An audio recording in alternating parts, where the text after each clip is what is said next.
নহওক আজি আমাৰ গোটেই অসমত যিবিলাক বাইক চোৰৰ তাণ্ডৱ সেইটো আমাৰ গৌৰীপুৰ আৰক্ষী বিষয়া আৰু লগতে বেংগল আৰক্ষীসকলে আহি ইয়াতে বাইক চোৰবিলাক ধৰে আৰু লগতে 6খনমান বাইকো পায়।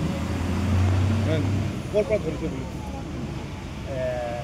ধৰিছে এইটো চৰ চুবুৰীৰ পৰা ধুবুৰীৰ দক্ষিণ ফালে যিবিলাক চৰ আছে আপোনাৰ কালাইবাৰী মছলাবাৰী তাৰপিছত ধুনতিৰি চৰ এইফালে আছে আপোনাৰ বগদাহৰ তেনেকুৱা চৰ অঞ্চলৰ পৰা ধৰি লৈ আহিছে। কেইজন চোৰ চোৰ 3জন ধৰিছে বৰ্তমান মই দেখা মতে 3জন দেখা পালোঁ। ৱেষ্ট বেংগল আৰক্ষী আৰু গৌৰীপুৰ ইয়াত আছিল কাৰণ কেছটোতো বেংগল আৰক্ষীৰ ওপৰত আছে। যিয়ে নহওক বেংগল আৰক্ষীৰ ওপৰত কেছ আছিল কিন্তু আমাৰ লোকেল যোনটো থানা আছে গৌৰীপুৰ থানা তেখেতৰ সহায় লৈ পেলাই বেংগল আৰক্ষীয়ে এই চোৰবিলাক ধৰিবৰ কাৰণে সক্ষম হয়।